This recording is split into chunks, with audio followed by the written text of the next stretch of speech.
Henry Ford said, whether you think you can or you think you can't, you're correct. Right? I can't tell you the number of farms that we work with that have a million excuses why they can't get it to work. You know, it's the glass is half full or is it half empty? Are you a pessimist or are you an optimist, right? So where do you start? That's the question we always get. Well, our opinion is we talked yesterday about the 4 ecosystem processes. You know, the energy cycle, the water cycle, the mineral cycle, and community dynamics, or diversity. Well, it starts for any farm in that you have to collect solar energy. So the way I like to get people thinking about this is how long, with their crop rotation they have now, do they collect solar energy? And just so happens, I kind of figured most of the people in there were corn and beans, so I put this scenario together. Now, maybe off a little bit, but in 2 calendar years, look at the short amount of time corn and beans are really collecting solar energy.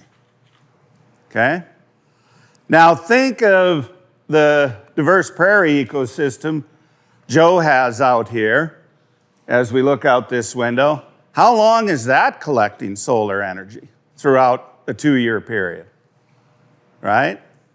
Well, it's probably really 20 months. Pretty close, 18 to 20 months out of that, right? So, where do you start? One of the no-brainers, in my opinion, in a corn bean rotation is simply putting cereal rye after the corn and planting the soybeans into that cereal rye.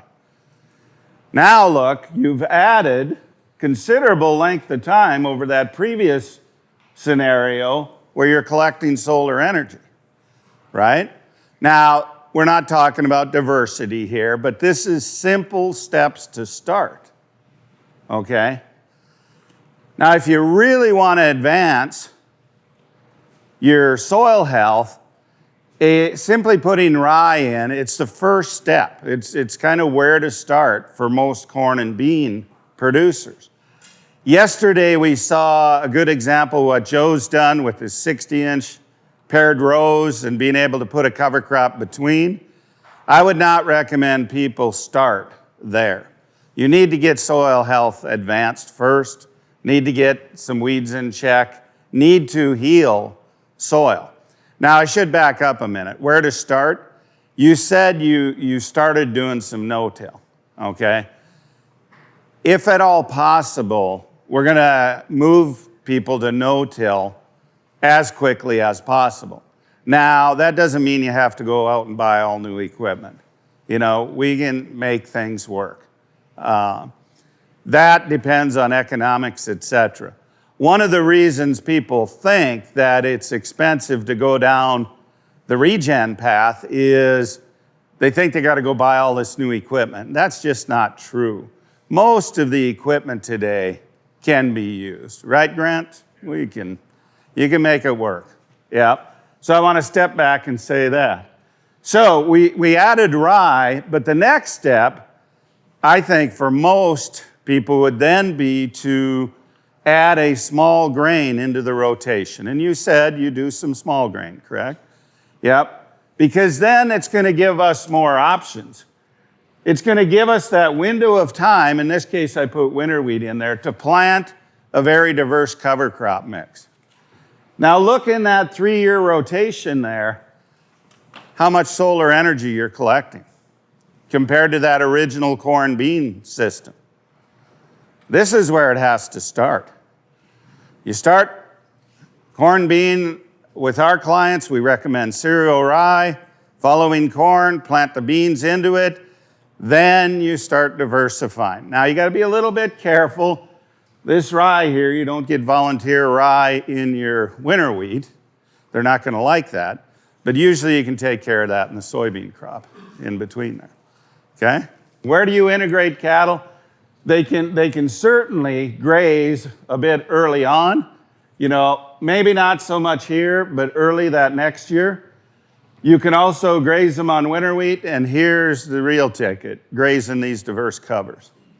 Yep. And here's another scenario, Okay, this previous one we had winter wheat here. If you have livestock, and livestock are a major component of your farm business, then I like going with a cooler season oat mix here, depending on your growing season. Now, as we get further north here in Minnesota, North Dakota, you're not going to have the time here. But you get in southern Minnesota, you can certainly do this. Go with an oat mix, spring barley mix. There's just more options to integrate livestock. So you can tweak this up. It's like Joe's doing here. Joe runs basically corn, beans, but he's diversified into other revenue streams, different cash crops. And that's up to each and every one of you, which revenue stream you pursue. So there's a lot of variations. But the trouble is, most corn and soybean producers, they want to only plant corn and soybeans. Okay? You're just not going to cycle enough solar energy to really change to a significant degree the water cycle, energy cycle, mineral cycle, to get it to where you can significantly back off on inputs. Okay? We have producers using either this one or this one that have cut inputs by over 50%. By inputs, I'm talking about fuel, fertilizer, fungicides, pesticides. The other thing that some of our clients do is they shorten the CRM, the maturity of the corn. You know, they back that off to allow them a little earlier harvest, a little longer window of time. You know, you can do this there's a balancing act there, and you have to find out which works best for you. Okay, what resource concern do you want to address in order to get this money? And you have to start there. They have to identify their resource concerns. You know, if they're coming in strictly to want money, you know, they're looking for a handout. They're not really looking to help their operation. But you can use that as a way to get them to think differently. And identifying resource concerns is the first thing. Now, there's a lot of different resource concerns. I've just listed a few of them here. You know, there's soil health, you know, infiltration, is that a problem? I mean, a lot of the farms that we work with, they can't even infiltrate a half of an inch an hour. You know, it's ridiculous. They've destroyed soil aggregates and soil structure to the point they can't infiltrate. And without those aggregates, as Brady and Abbey just explained, you're not going to have the biology, you know, and you're not going to have the nutrient cycling. Is erosion an issue? We talked about that with what Joe's doing here to keep that soil covered. Nitrogen fixation, and we talked about carbon-nitrogen ratios. Is that their resource concern? Abbey talked quite a bit about soil water management and using covers as a tool to either use excess moisture or as a tool to increase carbon levels in the soil in order to build your resiliency. And of course, it all comes back to biological life. You know, biology lives in and on thin films of water in the pore spaces between those soil aggregates and in the soil aggregates themselves. You know, we don't realize that our soil is really a subaquatic ecosystem in many respects. And yet how many farmers do what's necessary to manage that? I think too, if they come in and they're not resonating with that resource concern, you know, you can say, well, what do you want to do? What are your goals? What are your challenges on the farm? And maybe have them explain to you, you know, okay, which problematic field do you have, and have them explain to you the rotation and the soils out there, and are they getting tractor stuffed, or are they putting in ruts, or are they just unable to, you know, maybe that field has been prevent plant for several years in a row now, and they're running out of time on that field to get something actually growing on it. So maybe even like when you ask that question, rephrasing it and trying to shift that conversation to get to a point where they understand, you know, that you just need to know what they want to do. Mm-hmm. Exactly. Listing some others here: supplemental grazing, increasing organic matter levels, carbon in the soil, nitrogen capture, mineralization, immobilization.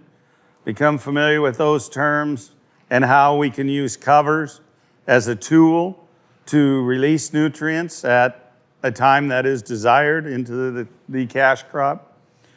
Lasting residue and cover. Weed suppression, here's a big one. I mean, it's amazing how much one can cut back on herbicide use if we have the armor on the soil and use that as a tool. There's several of these cover crop species out there that'll give long-lasting, some pretty long-lasting control of different weeds. You look at problems with water hemp, et cetera, and boy, having some of these, using cereal rye, some of these crops to help inhibit this germination of these weeds. Beneficial insects. Never forget the first time I heard Dr. Lundgren say, for every insect species that's a pest, there's 1,700 that are beneficial.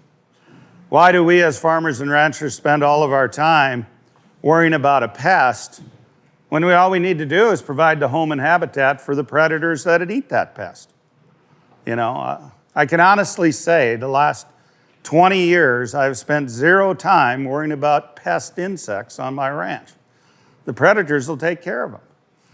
They've never reached an economically damaging threshold. You need some there. We will be releasing very shortly. We received a grant from Wells Fargo to compile that type of data, the economic data, et cetera. And we've developed case studies. We'll be releasing those. We just need the sign off from Wells Fargo, and then you'll have those available. If you go to our Understanding Ag website under resources, we do have a lot of case studies, and the farmers in those case studies have agreed that their information can be shared. That's available to anyone who wants them. The other thing we're doing behind the scenes with the large number of acres we're on, we're collaborating all that data, bringing it together, and documenting as farmers adopt these principles to drive the processes. What does that do for water infiltration, for profitability, et cetera, et cetera? Now, obviously, we can't at this point in time share that data until we get approval from the clients, and it will not list clients' names and locations, but that data, building that database is critical. And that'll be able to arm people such as yourselves and help show others the importance of going down this path. Sometimes, you just gotta, I like to call it common ground. Okay, for instance, Jolene comes at it from a human health perspective. Okay, I as a farmer come at it from a profitability perspective. Others might come at it from a climate perspective. Maybe that client you're working with is more interested in wildlife, hunting, whatever the case may be. Maybe they're interested in water quality, Maybe there was a human health dynamic. Someone in the family had cancer, whatever the case may be. Sometimes you just got to find that common ground, realize the end point, we all want to get to the same end point. So you got to talk on what they want. Find their why. Yeah, find their why. When I go into the sit down with the board of directors of General Mills, I'm not pushing farm profitability because that's not where their interest lies, right? But they want the same endpoint because they want a resilient, consistent supply of high quality product. Okay, so that's where I start with them. You have to approach it from their perspective. And that's going to be different for every person, Have to look at that. So question starting out with cover crops then, what's your time frame? And this gets back into the scenario we put up there, corn-soybean rotation. How do you find that window of time, and what is that window where you can capture more solar energy, where you can address whatever resource concerns that farmer or rancher had? And there's cover crops to fit any scenario. You know, if I have as little as a 40-day open window, I'm going to be planting covers, you know. I mean, it's in the summertime, you put buckwheat and millet in, you can do a lot in 40 days, you know. So you just have to find that window of time. And sometimes, as I said earlier, that means shortening the CRMs on these corner beans, you know. Shorten the days, go with the shorter variety, give yourself more of a window. Okay, that's hard for a lot of people. Another thing you got to take into consideration is termination methods. How are you going to terminate that cover crop? You know, I told the story yesterday how I purchased a roller crimper, tried for 5 years. Best termination method in North Dakota is winter. I mean, that'll terminate most things, you know, including a lot of humans.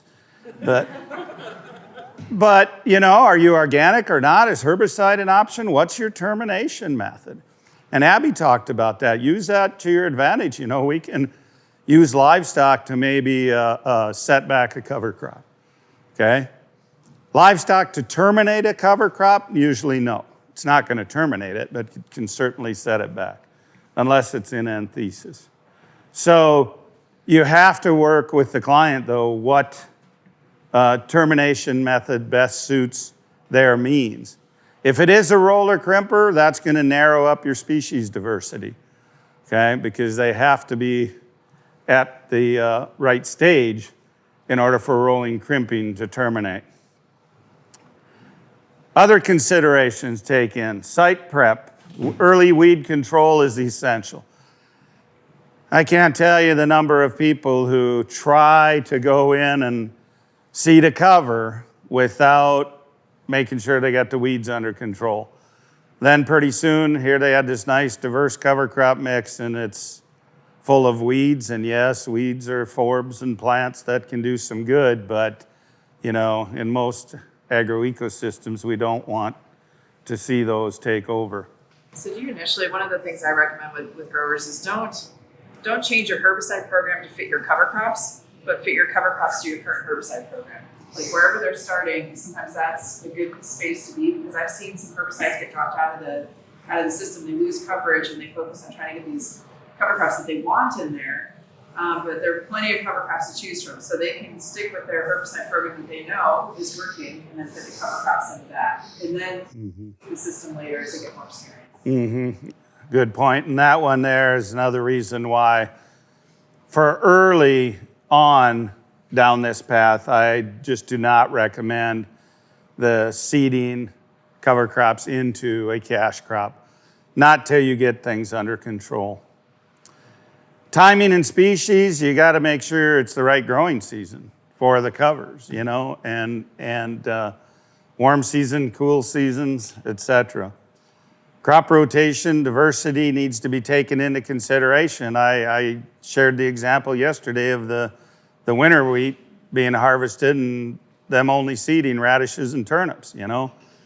That was just the wrong cover crop for that scenario. You have to understand, okay, Brady talked this morning about mineralization and mobilization. When does the next cash crop need those nutrients? We can adjust our cover crops and plan accordingly so it's released at the time, approximately, that next cash crop needs those nutrients mineralized. Use it to your advantage. But I think it's important to know what crop do they have in the field now and what are they going to plant next year. Ask that simple question, because then you're going to understand what can fit in that system. Also, you need to probably know what's 2 years down the road. If they are growing wheat for seed production, rye is probably not going to be the best fit, or they need to get it a couple years away from when they have that wheat in their rotation. They can do things like tricks, like they can not put rye on the borders of the field, you know, so that they're sure when they spray it out that it's terminated and they're not hanging over in the ditch trying to kill rye because they have wheat in rotation. So you can tell them just don't do 2 passes on the edge of the field. Now that's where the compaction is and things like that they probably want to fix, but if it means that they're not going to get rye contaminating their wheat, that could be one fit. But make sure you understand what's in their rotation. Or like for us, the radish as a club root host for canola. We never put radish in our canola when we have canola in rotation. And you need to know that at least, or bring awareness to it, and they make the decision, because that could be a really bad thing for those growers. So just a few questions like that will really help you kind of guide that. Good points. And you will find as you move down in advanced soil health, these diseases and pest issues pretty much become a moot point, you know. Joe, you really don't have many disease or pest issues, right? Pretty rarely. Yeah. Yeah. As you advance soil health, it's amazing how resilient that the system becomes. Seeding size, method, equipment, you know, are you broadcasting or drilling? By and large, until you get into the wetter environments, broadcasting is usually not the best option. I would much rather drill than broadcast. But if we're going in, Joe talked about aerial application, et cetera. If you're going into a standing, living crop, as long as you get moisture, it is. Typically there, you're going to be limited a little bit by seed size, a little bit by diversity, okay? As to how much diversity you can put in. Seed size, seeding depth, everyone asks that question. You know, how do I seed this? It's easy. Open the drill up so the largest seed will fall through, set it on middle notch and go, you know. By the time you get done with the field, it'll be calibrated right, you know. I joke, but, you know, NRCS is certainly good at calibrating drills to different seed sizes and shapes. The beauty of it is if you have some diversity in the mix, those large seeds will break away for the smaller seed. So you can tend to get away with a little deeper seeding depth than you would just that small seed on its own. Usually not much of an option, of a issue there. Then site and moisture conditions, of course, that all plays in. So other considerations, and this one we talked about yesterday, the residue management is just critically important. You have to spread that residue adequately coming out of those combines, or that can really hinder some cover crop emergence if you don't get that spread. Moisture management, Abby talked about that. Nutrient cycling, Brady talked about that. Weed, insect, disease management. Establishment to the next cash crop. As Abby said, you need to know what that next cash crop's going to be before you determine which cover crop species to seed. Economics, yield impacts, cost of establishment, soil improvement, those are always a bit difficult to measure. You know, and long term, too many people look at cover crops, oh, what's the immediate impact on my returns? But they're not looking at all these other ancillary benefits. You know, what are you doing for soil health, carbon, amount of carbon in your system, aggregation, water quality. You know, if I get to it this afternoon, I'll show you a soils test, 150 units of nitrate nitrogen sitting in that soil as the wheat's ready to harvest, okay? If they don't get a cover crop on there and we get snow moisture this winter, they're gonna lose that. I mean, they're gonna lose that. And why would you allow that to happen? I'll talk a bit more about that. But you have to take and look at cover crops as a tool, which they are. I've seen cover crops be very detrimental if it's not well thought through, you know? And then one thing, Abby, we were going to talk a bit about was this seed mixes. Do you just go with a generic mix that seed dealer puts together? Very rarely do I see those work well, okay? Because they may or may not address your resource concerns. Now, they may be a good starting point, and you can add to them, but when you call a seed dealer for cover crop seed, they should ask you your name, your location, and what's your resource concern. If they don't ask you your resource concern, don't buy from them. They don't have your best interest at heart. They're just trying to sell you something, you know? That cover crop might not do you what you think it will if it's not the right one. Think this through. This is a thinking person's game, you know? And for you agency people, this is where you're going to really form that relationship with those clients. Help them walk through this and help them. I can't tell you how many people never even consider herbicide carryover and don't get asked that question. Then they're calling, gee, I seeded this cover crop and didn't come up. Well, what was herbicides used before? Never thought about it, God. Bring it to is that you don't have to do the whole field. Say somebody just going into this, and maybe their concern is the wet parts of the field that they can't get across in the spring. But you could. I have a lot of growers I work with, and they do the low parts of the field that dry and the headland kind of areas, and that's all they do. And then they hit every field that way if they don't have wheat rotation, because the last thing you want is rye out there if you're going to plant wheat the next year. But they cover a lot of different fields, but they hit the parts of the field that are challenging for them, and they focus on that. And maybe that's okay for the first part of the year, or in a tight fall where there's not a lot of time, or ideally you maybe get the whole field covered, but I think it's also an opportunity to bring up you don't have to do the whole field this first go around. You can do 10 acres here. I don't typically like corn planted into rye, but if it's only on 10 acres of a quarter, and they're going to put rye through it because it means they can get across it with their planting in the spring, then I'm okay with it. It might lose a little bit of yield, but it's not the entire field. So I think there's a lot of options there too to kind of customize that to their field and their concerns. If they have salinity on the field, make sure they hit those parts of the field that have the saline affected soils, and try to manage those areas a little bit better. So you can kind of fine tune it to what they want to do. There's many different places to be educated as to not only cover crops, but soil health principles and practices, and the one that I key on is right down here. Never, ever stop learning,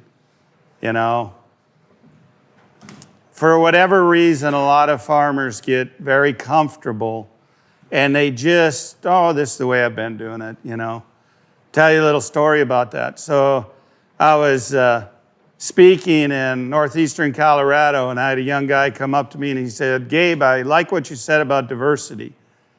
How do I get my dad and granddad to diversify? And I said, well, what's your crop rotation? He said, well, granddad bought the farm in 1927, and we've never seeded a crop other than winter wheat. Think about that. I said, you can't be getting very good yields. Oh, no, we summer fallow every other year, but all of us have off-farm jobs. Think about that. Since 1927, it was 80 plus years of wheat on wheat on wheat. Not good. Then the other one, pretty impressive, huh, Mark? Look at that, right up top there. Got you up there, right? I didn't know yours when I put this. I didn't know. Yeah. Many, many more. I really like this book by John Sticka, just the basics, and we hand those out to everybody. I was asked yesterday about the different species and what they do. This book here is available free for download on SARE's website, Managing Cover Crops Profitably. Pretty good starting point, good reference. And they've got several editions out of it. I have to put this one in the presentation because I actually get calls from people who, how do I terminate my perennial pasture to plant cover crops? And I'm like, why would you do that? Why would you do that? There's no better cover crop than a diverse perennial system, hands down. There isn't. I'm of the believer we need to get perennials back into our crop rotations more often. I know that's tough for many to do with land prices the way they are and that, but boy, it's tough to beat a diverse perennial system. And the reason, simply a matter of species. How many species are out there? On our ranch, we've identified over 140 different species. And I'm sure that's but a mere fraction of what it was at one time. Follow nature's template. Look at the diversity in nature. It's just, I bet you at times of the year here, this is pretty pastel colors out in these native pastures, isn't it? And when you hear Jolene talk about all the diversity of the forbs and how healthy they are for us as humans, what about for the animals, right? That diversity is actually where those forbs are where we're measuring the highest concentrations of phytonutrient compounds. But then you get people saying, oh, we got to go spray our pastures and we need less diversity. I don't care whether we're talking cropping systems or grazing systems, we need more diversity in the systems. Living root as long as possible. Fill every window you can.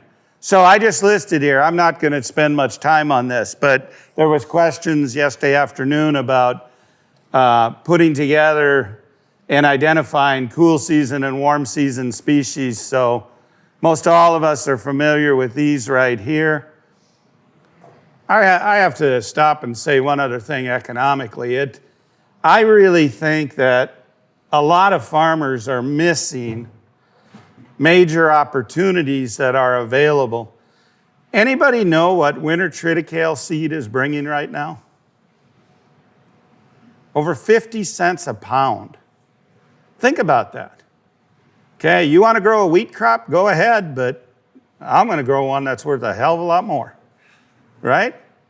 I think we're missing opportunities by not taking advantage of this, you know? Okay, warm season grasses, and I just listed a few of the more popular ones that are used in cover crop seed. You could put other millets in there with it.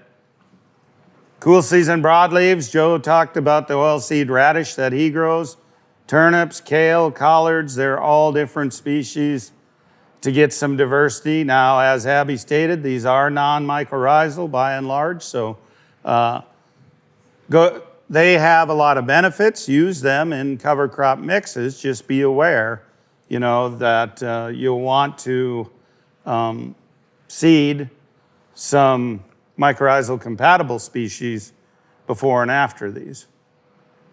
Warm season broadleaves, buckwheat, and the reason for the question in a wheat area is buckwheat can have viable seed in 35 days. And so that short window of time, I like seeding it in my mixes in the fall where I know a frost is coming and usually terminated by frost. Cool season legumes, hairy vetch. There's many people who say you can't plant hairy vetch, it's toxic to livestock. Don't tell the 100,000 head that I've grazed on it, because they obviously didn't read that book. I know of one individual who lost 2 head to toxicity from vetch, is all. My question to you is how many animals in that time probably died on winter wheat fields or on legume fields, or, you know. But be aware, is there. There's many other legumes that I could, these are some of the cool seasons, and then we have the warm seasons in there.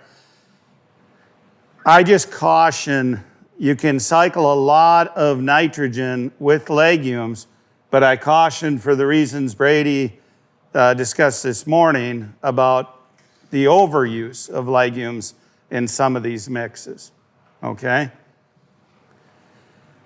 One of the things when we design mixes, I really like to use at least 3 of these in a mix.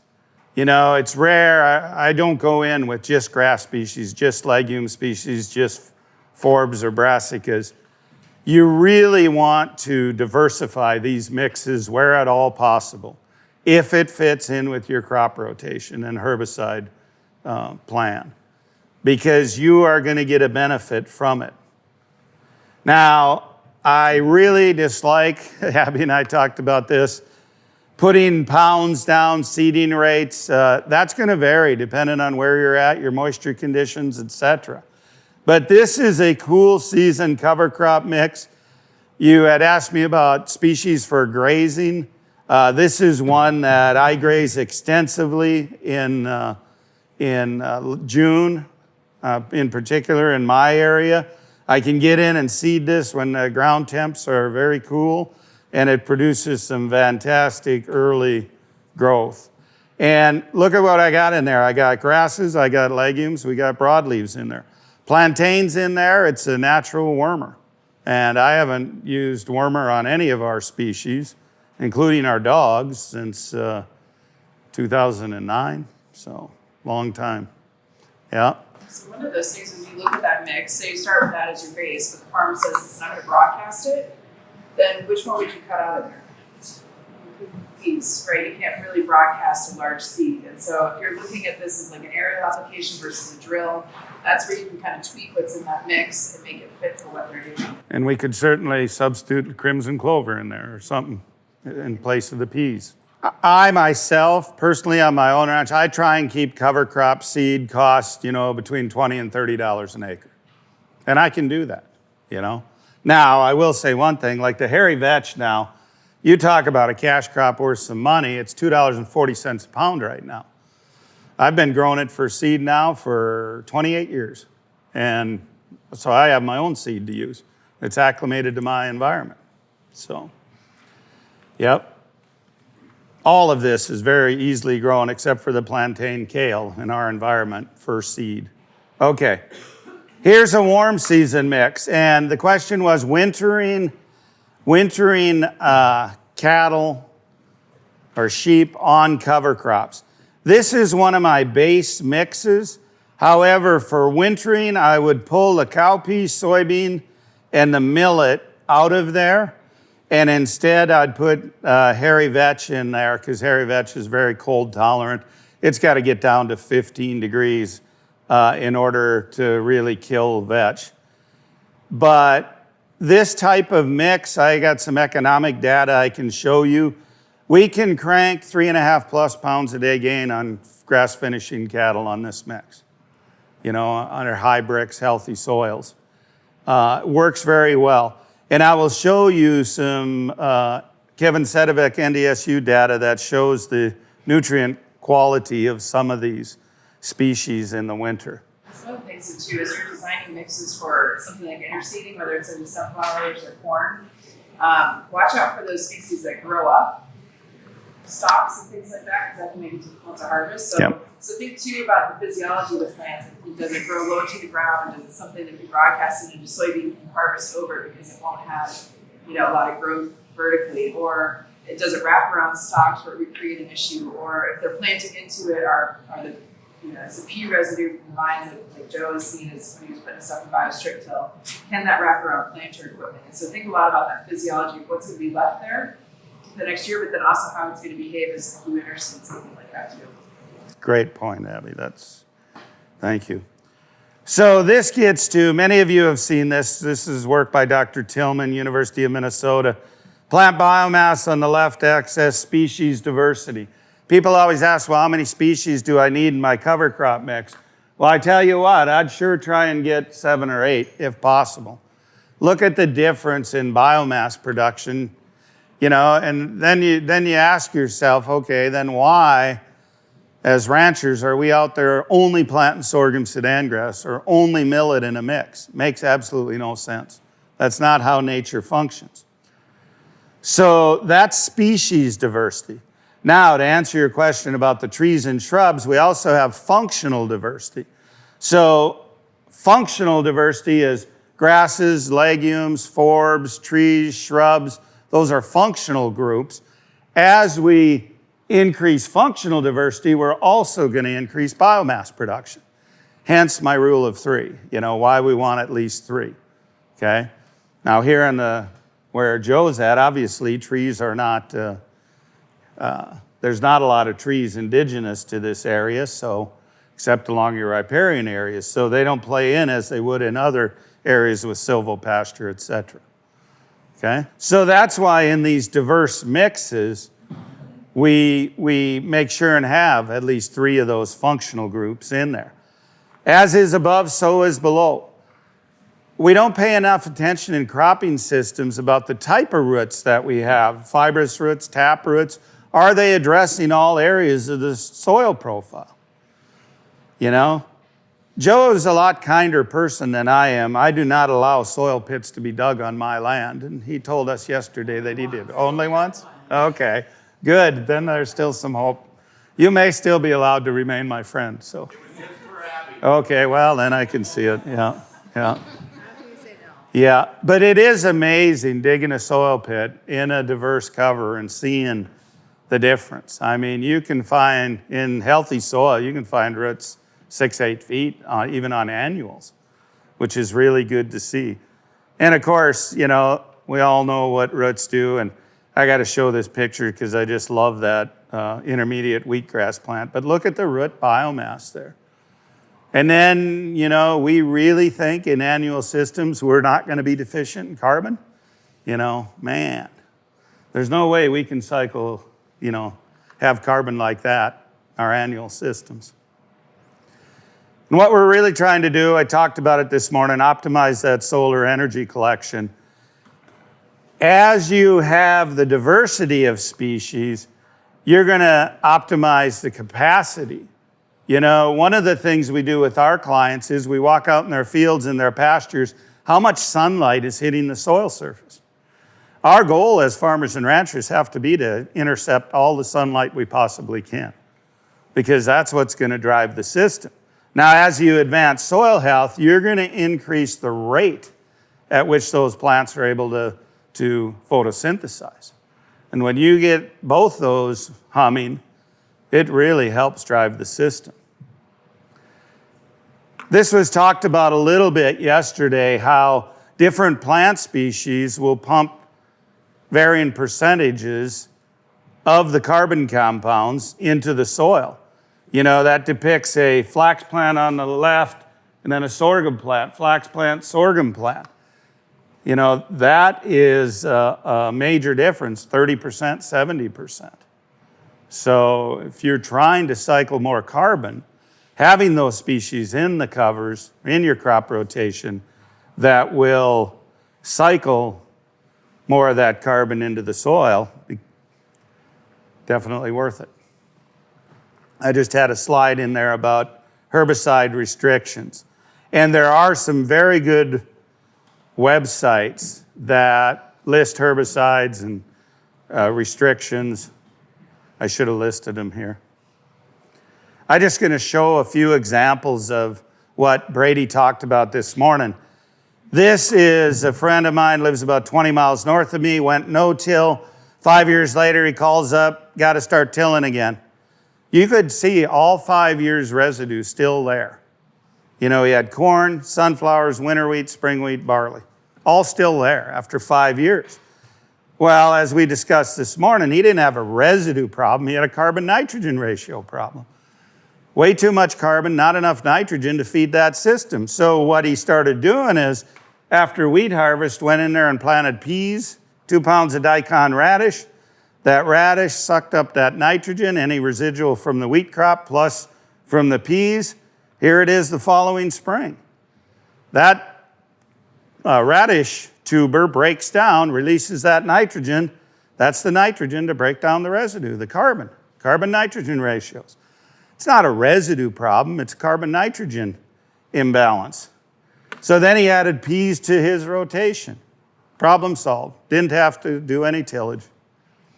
This isn't rocket science. It's simply figuring out carbon-nitrogen ratios and biological activity. It's just my pet peeve. I got to put this in because I can't understand why farmers want to spend money on nitrogen. You know? Don't get me started. But this is some of the common legume cover crops and the pounds of nitrogen they can help through rhizobia fix each year. Now that is for a monoculture. That pounds of N is for a monoculture of that. We're certainly not going to recommend monoculture species. But look at how many pounds of nitrogen. You know, I haven't bought a single pound of nitrogen since 2007. I haven't bought a single pound of nitrogen since 2007. I don't care what the price of fertilizer is. It doesn't matter to me. I'm not going to use it because the system can supply it. Now, you're not going to do that overnight, but it can be done. This is, Grant talked about saving his own seed. This is oats, peas, and I had 2 pounds of radish. I combined off a rye crop before that. Then I went in, bin run oats, bin run peas, 2 pounds of Joe's radish, and away I go, you know. That cover crop is seeded. Now, could I graze that? Yeah.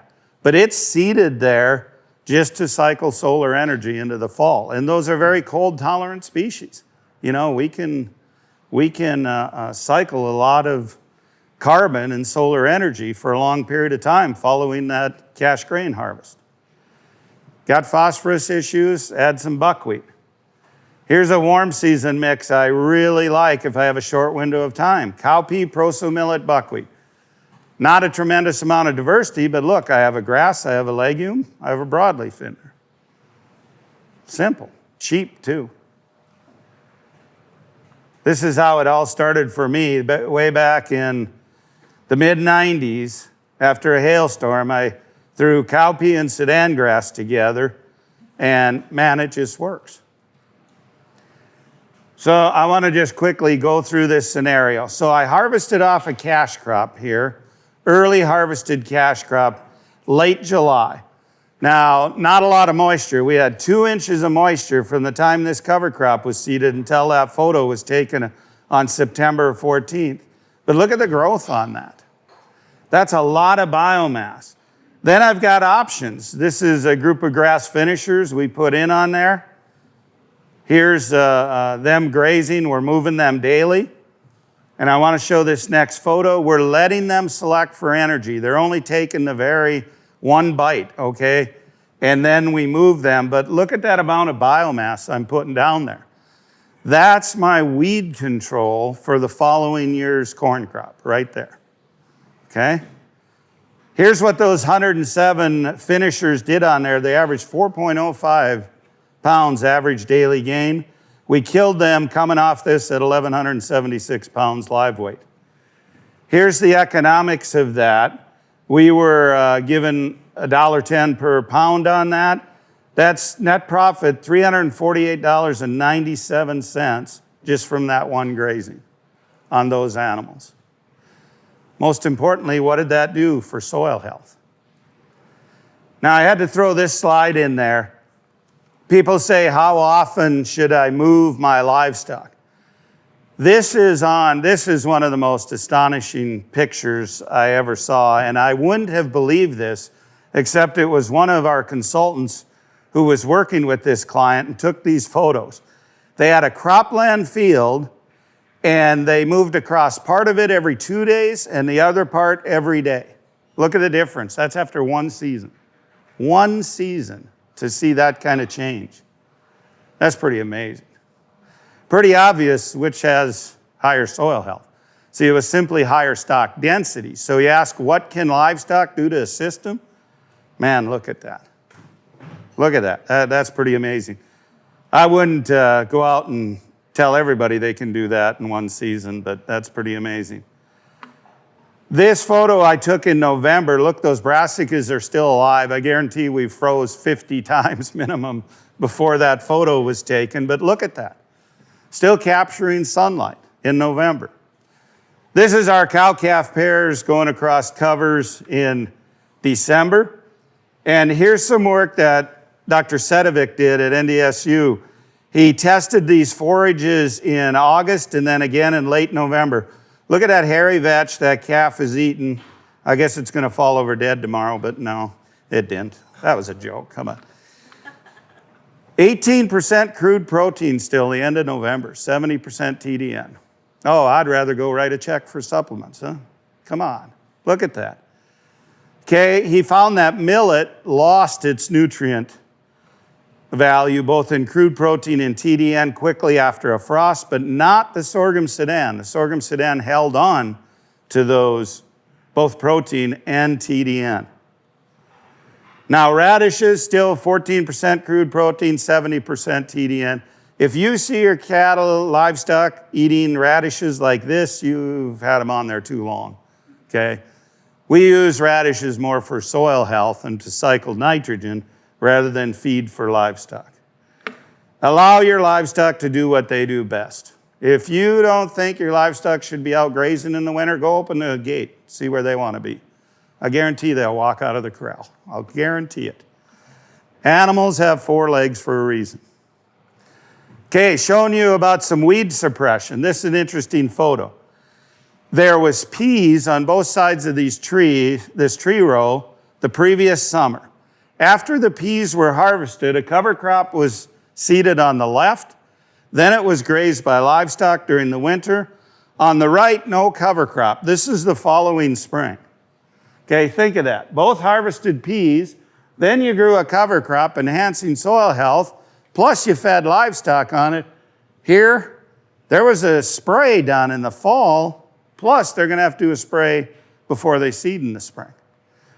Profit, profit, profit, loss, loss, loss. This photo is at my place. I had a field, I harvested it off. This was wheat. I got a cover crop seeded on part of it, not on the other. This is the following spring. Okay, look at that cover crop. I'm not going to have to use a herbicide, right? So here I am planting corn on May 16th into that cover crop residue. This is the type of armor I need now. I got to have when I start in the spring. Otherwise, I'm going to see bare soil very quickly, as I'll show you. So May 16th, I planted into that. That's that warm season mix that was grazed by finishers. There's June 16th. There's July 1st. Where's all my residue going? There's harvest. That's embarrassing. I don't ever want to see that on my place. I'm not saying I don't, but I don't want to. But look at how quickly that's disappearing. And why is it? Right there. This residue is that, there's a closer look. That's that warm season mix. Sorghum, Sudan, pearl millet, cowpeas, hairy vetch, buckwheat would be in there. The cattle grazed it last fall. Yeah, and then the snow pushes it down. But see, that's the thing too. This corn here has 0 herbicide on it. 0 herbicide, 0 fertilizer, 0 pesticide, 0 fungicide.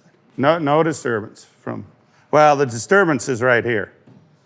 That's my disturbance, the livestock underground. So there's many species you can use for weed suppression. I just listed a few of them here, but they work really well. And I tell you, that sorghum Sudan the next year, I don't need to use herbicide. I just not going to have an issue as long as I had decent growth on it. I took this picture on the 5th day of October. I had seeded that on August 18th following a spring wheat harvest. But look at that, I have peas and Phacelia flowering in October, and we had froze many times, okay? But to my point being, as you enhance soil health, I'm also actually lengthening my growing season. I can grow things earlier in the spring and later in the fall as soil health is advanced. You know, and I tell you, that all cycles carbon, plain and simple. It's one thing I look at, right, because everybody has their preferences on cover crops. I have mine as well, and what I like to see in systems, every farmer will have their preference. Like for example, if I'm going to recommend somebody use annual ryegrass in a mix, I want them to have livestock. For a pure grain grower, annual ryegrass is probably not the best fit. So I wouldn't recommend it in that case. Things like hairy vetch, oftentimes I would recommend common vetch as a starter point because it might be a little bit easier to manage. And so each of those things, you can look at the different species or what fits that type of plant and adjust it based on a farmer's comfort level. And there certainly are some cover crop species that farmers will not plant because of past history of weed management in their fields. Mm-hmm. So really just being forgiving in that way of offering alternatives, finding out what they're comfortable with. If they're not comfortable with it, don't have them plant it because they're not going to be, it's not going to be okay for their growing season. They'll develop that comfort level as they get more experience. But I really try to even ask what crops did they grow, what crops did their grandfather grow or their great grandfather. And if there are things that are like flax or sunflowers or other crops that they have a family history of growing, those might be good in the mix too because they have the experience with those plants already in crops.